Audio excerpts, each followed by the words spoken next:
সুপ্রিয় দর্শক, আসসালামু আলাইকুম। আপনাদের সবাইকে স্বাগত জানাচ্ছি এখনকার আলোচনায়। আপনাদের সঙ্গে আছি আমি সিরাজুল ইসলাম। দর্শক, সিরিয়ায় বাশার আসাদ সরকারের পতন হয়েছে। সেখানে এমন একটা সরকার ক্ষমতা এসেছে যে সরকারের উপরে কারোর ভিন্ন মাত্রার প্রত্যাশা ছিল, আর কেউ কেউ জানে এই সরকার সিরিয়ার স্বার্থ রক্ষা করতে পারবে না। কেন স্বার্থ রক্ষা করতে পারবে না? আর যারা ভাবছিল এই সরকার তাদের খুব পছন্দের সরকার, কেনই বা তারা ভাবছিল এটা পছন্দের সরকার? আর এই যে সিরিয়ার প্রেসিডেন্ট আহমেদ আল সারা, যার নানামুখী কথা কর্মকাণ্ড নিয়ে মুসলিম বিশ্বে বেশ বড় রকমের বিতর্ক সৃষ্টি হয়েছে। কেনই বা এই বিতর্ক? তুরস্কের সিরিয়ার রাজনীতিতে বিশেষ করে এই আহমেদ আল সারাকে ক্ষমতায় বসানোর ক্ষেত্রে তুরস্কের প্রেসিডেন্ট রজব তাইয়েব এরদোগানের বিশেষ ভূমিকা ছিল। যদি আহমেদ আল সারা মুসলিম উম্মার জন্য বা সিরিয়ার জাতীয় স্বার্থের জন্য খুব উপযোগী না হন, তাহলে কেন এরদোগান তাকে ক্ষমতায় বসানোর জন্য এতটা মরিয়া ছিলেন? এবং এখন এত বিতর্ক আসলে কেন হলো? সিরিয়ার ভেতরের রাজনীতির গল্পটা আসলে কি? সুপ্রিয় দর্শক, আজকের এই ভিডিওতে আমরা সিরিয়ার ভেতর বাইরের মূল গল্পের আদ্যপান্ত জানার চেষ্টা করব। আহমেদ আল সারার বাস্তবতা, অনেক বর্তমান যে রাজনৈতিক কর্মকাণ্ড, বর্তমান যে অবস্থান, এইগুলো আমি আপনাদের সামনে চেষ্টা করব যথেষ্ট পরিষ্কার করে দেওয়ার জন্য। আশা করি আপনারা শেষ পর্যন্ত সঙ্গে থাকবেন। আর ভিডিও যদি ভালো লাগে তাহলে লাইক, কমেন্ট, শেয়ার করবেন এবং চ্যানেলটি সাবস্ক্রাইব করে সাথেই থাকবেন। দর্শক, 2013-14 সালের দিকে ইরাক এবং সিরিয়ায় হঠাৎ করে আবির্ভূত হলো পাগড়ি পরা একদল যোদ্ধার, যারা ইসলাম কায়েম করবে, যারা খেলাফত প্রতিষ্ঠা করবে এবং ইসলামী শাসন ব্যবস্থা সেই খোলাফায়ে রাশেদিনের সোনালী অধ্যায় ফিরিয়ে আনবে। ইরাক এবং সিরিয়ায় অসম্ভব দ্রুত গতিতে তারা ঢুকে পড়ল এবং বানের পানির মতো অসম্ভব দ্রুত গতিতে চারিদিকে ছড়িয়ে পড়ল। সিরিয়ার বিরাট অংশ তাদের কন্ট্রোলে নিয়ে নিল, ইরাকের বিরাট অংশ কন্ট্রোলে নিয়ে নিল। মাথায় পাগড়ি, বেশিরভাগই কালো, বেশ বড় বড় দাড়ি, গায়ে জুব্বা, দেখতে একেবারেই ইসলামী আমলের লোকজনের মতো, ইসলাম অনুসরণকারী লোকজনের মতো। দেখে বোঝার উপায় নেই তারা মুসলমান নয়, তারা মুসলিম উম্মার জন্য কাজ করছে না, তারা সত্যিকারের খেলাফত প্রতিষ্ঠা করতে আসেনি। তাদের চেহারা, সুরত, এগুলো দেখে বোঝার কোনো উপায় ছিল না। ঘোষণাটা তারা খুব মুখরোচক দিয়েছিল, খেলাফত কায়েম। সারা বিশ্বের সাধারণ মুসলমানরা ব্যাপকভাবে তাদের এই বক্তব্য, তাদের এই চিন্তা চেতনা, তাদের এই কথাকে গ্রহণ করলো, একেবারে বলা যায় গোগ্রাসে গিলল। কিন্তু পেছনে থেকে গেল অনেক কালো অধ্যায়, ইতিহাসের অনেক সম্ভাব্য কাহিনী।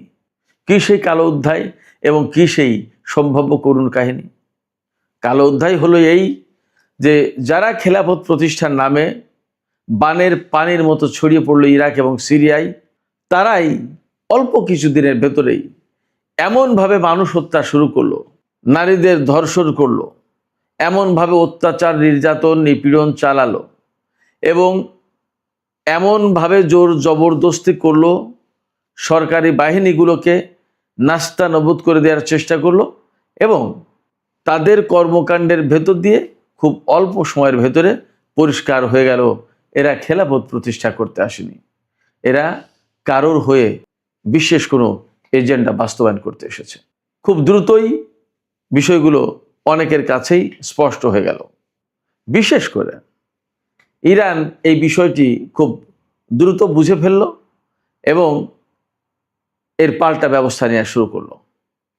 অনেকে ইরানকে এই খেলাফত প্রতিষ্ঠাকারীদের বিরুদ্ধ শক্তি বলে তখন প্রচার শুরু করলো এবং এই ব্যাপারে, অর্থাৎ খেলাফত প্রতিষ্ঠাকারী সকল যে লোকজন, তাদের পক্ষে পাশ্চাত্য এবং আরব অঞ্চলের গণমাধ্যমগুলো একেবারে চোখ বন্ধ করে সমর্থন দিল, নানানভাবে তাদের কর্মকাণ্ডকে বৈধ করলো এবং ইরান যেটা করতে চাইলো অর্থাৎ তাদেরকে প্রতিরোধ করার চেষ্টা করলো। সিরিয়ার প্রেসিডেন্ট বাশার আল আসাদ তিনি প্রতিরোধ করার চেষ্টা করলেন। ইরাকের তখন মালিকি সরকার, সম্ভবত নুরি আল মালিকি, তারা প্রতিরোধ করার চেষ্টা করলেন। সবাইকে তখন ইসলাম বিরোধী আখ্যা দেয়া হলো, মুসলিম বিরোধী, মুসলিম স্বার্থের বিরোধী এটা চেষ্টা করা হলো প্রতিষ্ঠা করার জন্য। কিন্তু বাস্তবতা আসলেই নির্মম এবং এই কথিত খেলাফত প্রতিষ্ঠাকারী কারা ছিল তাদের বিষয় পরিষ্কার হয়ে গেল। এবং পরিষ্কার হলো সবচেয়ে এই বিষয়টি যে এরা প্রকৃতপক্ষে মুসলমানদের স্বার্থে তো নয়ই, বরং মুসলমান এবং ইসলামদের ধ্বংস করার জন্য এসেছেন। তারা যে সমস্ত উগ্রবাদী সন্ত্রাসবাদী কর্মকাণ্ডে জড়িয়ে পড়লো, যেগুলো করতে থাকলো, তাতে সারা বিশ্বের কাছে এই মেসেজ যেতে থাকলো যে ইসলাম বুঝি এমনই, ইসলাম বুঝি এমন উগ্রবাদী, এমন সন্ত্রাসী। অতএব তারা যে প্রকৃতপক্ষে ইসলামকে সর্বনাশ করতে এসেছে, এইটা একটা পর্যায়ে গিয়ে মানুষের কাছে পরিষ্কার হলো। এর ভেতরে ইরাক এবং সিরিয়ায় হাজার হাজার মানুষ প্রাণ দিল। শুরু হলো লড়াই।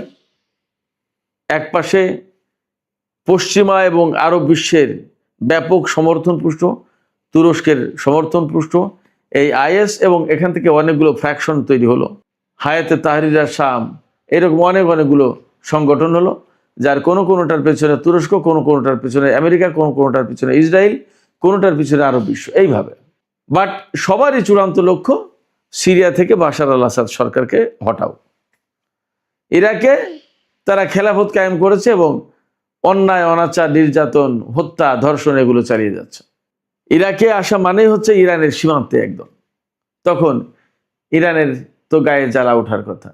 আলটিমেটলি ইরানও রুখে দাঁড়ালো এবং এই কাজে সিরিয়ার প্রেসিডেন্ট বাশার আল আসাদ ইরান এবং রাশিয়ার সমর্থন চাইলো, সাহায্য চাইলো। ওপাশে লেবানন থেকে একটা প্রতিরোধকামী সংগঠন বাশার আল আসাদকে সাহায্য করার জন্য এগিয়ে আসলো।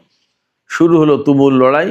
এর ভেতরে আমেরিকা এবং পাশ্চাত্যের আরো বহু সংখ্যক দেশ, নেটোভুক্ত দেশ, বহু সংখ্যক দেশ, মোট 65 দেশ তাদের যৌথ বিমান বাহিনী গঠন করলো এবং তারা সিরিয়ায় এই কথিত ইসলামী শক্তি আইএস এর বিরুদ্ধে বিমান হামলা চালাতে শুরু করলো। নামে নামে বিমান হামলা চালায়, কিন্তু আসলে কাজে কিছু হয় না। যে বিমান হামলা চালায় তাতে সিরিয়ার সাধারণ লোকজন মরে, সিরিয়ার সরকারি প্রতিষ্ঠান, সরকারি স্থাপনা ধ্বংস হয়, সিরিয়ার সামরিক ঘাটের উপর হামলা চালায়, সিরিয়ার সামরিক বাহিনীর উপর হামলা চালায়। প্রকৃতপক্ষে আইএস এর উপরে হামলা হয় না। তখন একটা পর্যায়ে বারাক ওবামা ক্ষমতা এবং হিলারি ক্লিন্টন পররাষ্ট্রমন্ত্রী, হিলারি ক্লিন্টনের নেতৃত্বে ফ্রেন্ডস অফ সিরিয়া নামে একটা সংস্থা গঠন করা হলো। এই সংগঠন বা এই সংস্থার দুটো বৈঠক হয়েছে তুরস্কে, ফ্রেন্ডস অফ সিরিয়া। তুরস্কের সাথে বাশার আল আসাদের কিন্তু একসময় খুব ভালো সম্পর্ক ছিল। দুই প্রতিবেশী দেশ, অনেক ইতিহাস, ঐতিহ্য, অনেক কিছু একসাথে। অথচ একটা পর্যায়ে গিয়ে এই বাশার আল আসাদ সরকারকে উৎখাত করার জন্য এরদোগান উঠে পড়ে লাগলেন। তিনি সিরিয়ায় মুসলিম ব্রাদারহুডের শাসন কায়েম করার কথা বললেন।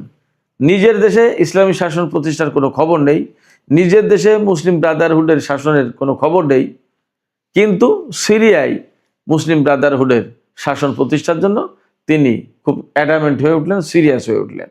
তিনি এই যে আজকে যে আহমেদ আল সারা, তাদের যে মূল সংগঠন হায়াতে তাহরির শাম, তাদেরকে সমর্থন দেওয়া শুরু করলেন রজব তাইয়িব এরদোগান। তার টার্গেট ছিল সিরিয়ার একটা বিরাট বড় ভূখণ্ড তুরস্কের আওতাধীন করতে হবে, নিজেদের অধীনস্থ করতে হবে। বাশার আল আসাদ সরকার থাকলে এটা সম্ভব না। তুরস্কের এটা কাহিনী।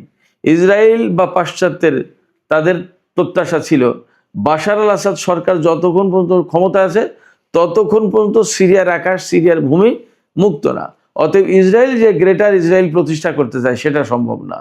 একেবারে ইসরায়েল থেকে সামনে পা বাড়ালেই সিরিয়া, বাশার আল আসাদ সরকার, যারা কখনো ইসরায়েলের সাথে সম্পর্ক প্রতিষ্ঠার চিন্তাও করেনি, বরং যুদ্ধ করেছে কয়েকবার। অনেক দেশ, আরব দেশ ইসরায়েলের সাথে মীমাংসা করেছে, আপোষ করেছে, কিন্তু বাশার আল আসাদ সরকার বা তার বাবা হাফিজ আল আসাদের সরকার কখনো আপোষ রফায় যায়নি। এছাড়া ইসরায়েল যে গ্রেটার ইসরায়েল প্রতিষ্ঠা করতে চায় বা আমেরিকার নিউ মিডল ইস্ট প্ল্যান বাস্তবায়ন করতে চায়, সেটা করতে গেলে সিরিয়াকে ভাঙতে পারলে বা সিরিয়ার বাশার আসাদকে যদি উৎখাত করে দেওয়া যায়, তাহলে দ্রুত গতিতে ইরাক দখল করে নেবে, ইরান দখল করে নেবে, একদম সহজ। তখন আফগানিস্তানে কিন্তু মার্কিন বাহিনী দখলদারিত্ব কায়েম করে রেখেছে। এইরকম একটা প্রেক্ষাপটে সিরিয়া দখল করাটা খুব গুরুত্বপূর্ণ ছিল। ইরান এই পলিটিক্স বুঝতে পারলো, এই ষড়যন্ত্র বুঝতে পারলো, বুঝে তারা দ্রুতই রুখে দাঁড়ালো, রাশিয়ার সাহায্য নিল এবং বাশার আল আসাদ সরকার টিকে গেল। এপাশে ইরান একটা অবস্থায় থাকলো, রাশিয়াও অবস্থায় থাকলো, সারা বিশ্বে রাশিয়ার নতুন করে একটা প্রভাব প্রতিপত্তি তৈরি হলো। এর ভিতর দিয়ে ইসরায়েল কিন্তু প্রায় প্রতিদিন সিরিয়ায় হামলা চালায়, অথচ সিরিয়ায় কিন্তু ইরান তার একটা ভালো অবস্থান গড়ে তুলছিল, সামরিক অবস্থান। এবং সেই সময় ফিলিস্তিন, লেবানন থেকে শুরু করে ইরাক, ইয়েমেন সব জায়গায় একটা প্রভাবশালী প্রতিরোধকামী সংগঠন, তারা এই যে প্রক্সি ফোর্স যেটা, এরা গড়ে উঠলো। এই ভেতরে ইরানি কনসুলেটে হামলা চালালো ইসরায়েল, যাতে ইরান প্রতিশোধ হিসেবে ইসরায়েলে হামলা চালালো। শুরু হলো ইসরায়েল এবং ইরান যুদ্ধ, ইতিহাসের নতুন অধ্যায়। এইগুলো করতে করতে করতে করতে এর ভেতরে যখন সিরিয়াটা বেশ অস্থিতিশীল, ইসরায়েলের হামলা, ইরানের সাথে ইসরায়েলের যুদ্ধ ইত্যাদি ইত্যাদি মোকাবেলায় বেশ একটা অস্থিতিশীল, ঠিক সেই মুহূর্তে তুর্কি সীমান্ত থেকে শুরু হলো বাশার আল আসাদ সরকার বিরোধী আন্দোলন। একেবারে পঙ্গপালের মতো লেলিয়ে দেওয়া হলো। খুব একটা নাজুক সময়ে, যখন ইরান, রাশিয়া, বাশার আল আসাদ সরকার বা অত্র অঞ্চলের যে সমস্ত প্রতিরোধকামী সংগঠন যারা ইসরায়েল এবং আমেরিকার বিরুদ্ধে কাজ করে, তাদের বিরুদ্ধে লেলিয়ে দেওয়া হলো। তুরস্ক এই কাজটা করলো, এরদোগান। এবং তখন এমন পরিস্থিতি যে তাদের বিরুদ্ধে যদি সিরিয়ার আসাদ সরকার সামরিক বাহিনী নিয়ে যুদ্ধ শুরু করে, তাহলে সিরিয়ায় রক্ত গঙ্গা বয়ে যায়, অর্থাৎ সিরিয়ায় প্রচণ্ড রকমের হানাহানি, মারামারি শুরু হয়। এটা বাদ দেওয়ার জন্য, এটা এড়ানোর জন্য বাশার আল আসাদ সরকার অনীহা প্রকাশ করলো এবং বললো যে এটা আমরা করতে চাই না। তখন ইরান এবং রাশিয়া বললো আচ্ছা ঠিক আছে, যার দেশ সে যদি করতে না চায় তাহলে তাকে ছেড়ে দেওয়া হোক। তখন বাশার আসাদ সরকার রাশিয়ায় আশ্রয় নিলেন এবং সিরিয়া এই জোলানির নেতৃত্বে হায়াতে তাহরির আল-শামের অধীনে চলে গেল। তারা সরকার কায়েম করলো, ইসলামী সরকার প্রতিষ্ঠা করবে বলেছিল। কিন্তু জোলানির অধীনে সিরিয়া যাওয়ার কয়েকদিনের ভেতরেই ইসরায়েল ব্যাপকভাবে কয়েকদিন ব্যাপী হামলা চালিয়ে সিরিয়ার সমস্ত সামরিক ঘাঁটি, অস্ত্র, ক্ষেপণাস্ত্র, প্রতিরক্ষা ব্যবস্থা, যত যা কিছু ছিল সমস্ত সবকিছু ধ্বংস করে দিল। এবং তখন তো সিরিয়ার সামরিক বাহিনী সংগঠিত না, আসাদ সরকারে কে কার পক্ষে যাবে, অনেক কিছু, কার বিচার হবে কার বিচার হবে না, জোলানি কারে রাখবে অনেক কিছু, এইরকম একটা সুযোগ নিয়ে ইসরায়েল একদম তছনছ করে দিল সিরিয়াকে। এরদোগান কিন্তু কিছুই বলেননি, কিছুই করেননি। এই পরিস্থিতিতে আজকে জোলানি সিরিয়ার প্রেসিডেন্ট হিসেবে ইসরায়েলের সাথে শান্তি চুক্তি করার চেষ্টা করছেন, নিরাপত্তা চুক্তি, যাতে সিরিয়া ভালো থাকে। ইসরায়েলের হাতে যেখানে গ্রেটার ইসরায়েল প্রতিষ্ঠা করার পরিকল্পনা, পাশ্চাত্যের দেশগুলোর হাতে যখন নিউ মিডল ইস্ট প্ল্যান বাস্তবায়নের পরিকল্পনা, তখন জোলানি ইসরায়েলের সাথে শান্তি চুক্তি করে তার দেশে শান্তি নিশ্চিত করতে পারবে, এটা কি সম্ভব? এবং তুরস্কের প্রেসিডেন্ট রজব তাইয়িপ এরদোগান ঠিকই চুপচাপ বসে আছেন। শুধু তাই না, খুব সম্প্রতি আমি একটা খবর দিয়েছি একটা ভিডিওতে, রাজধানী দামেস্ক থেকে মাত্র 20 কিলোমিটার দূরে ইসরায়েল হাসপাতাল প্রতিষ্ঠা করেছে। এই হাসপাতাল প্রতিষ্ঠার সুদূর প্রসারী পরিকল্পনা আছে। একটা স্বাধীন সার্বভৌম দেশ, সেই স্বাধীন সার্বভৌম দেশের সরকারকে না বলে ইসরায়েল হাসপাতাল প্রতিষ্ঠা করছে, অথচ এই ইসরায়েল একসময় সিরিয়ার ভেতরে প্রবেশ করার সাহস পেত না। আজকে জোলানি সরকার বসিয়ে এরদোগান সাহেব সেই ব্যবস্থা করে দিয়েছেন। একথা বলতে এখন আর আসলে কোনো দ্বিধা নেই। সেক্ষেত্রে কে যে কার হয়ে কখন কোনভাবে কাজ করে বলা এবং বোঝা মুশকিল। সুপ্রিয় দর্শক, আজকে মধ্যপ্রাচ্যের যে পরিস্থিতি, সেই পরিস্থিতিতে কোনো মতেই না সিরিয়ার জন্য, না মধ্যপ্রাচ্যের মুসলিম জনগোষ্ঠীর জন্য, না মুসলিম উম্মার জন্য এই আহমেদ আল সারা ওরফে জোলানি কোনো ভূমিকা রাখতে পারবে। বরং তিনি কারো কারো হাতের পুতুল হয়ে সিরিয়ার প্রেসিডেন্টের পদ অলঙ্কৃত করেছেন। সুপ্রিয় দর্শক, আজকের আলোচনা এখানেই শেষ করতে চাই। আলোচনা শেষের আগে আমি আপনাদের কাছে জানতে চাই, আপনাদের মতামত বুঝতে চাই যে আহমেদ আল সারা বা ওরফে জুলানি যিনি, তিনি কি আসলেই সিরিয়ার জাতীয় স্বার্থ রক্ষা করতে পারবেন, নাকি তিনি আসলে অন্য কোনো শক্তির পুতুল হয়ে কাজ করছেন? আপনাদের কি মনে হয়? আপনাদের মতামত জানিয়ে কমেন্টে লিখতে পারেন। আর ভিডিও ভালো লাগলে লাইক, কমেন্ট, শেয়ার করবেন এবং চ্যানেলটি সাবস্ক্রাইব করে সাথেই থাকবেন। দর্শক, আজকের আলোচনা এখানেই শেষ করছি। আপনারা সবাই অনেক অনেক ভালো থাকুন। আল্লাহ হাফেজ।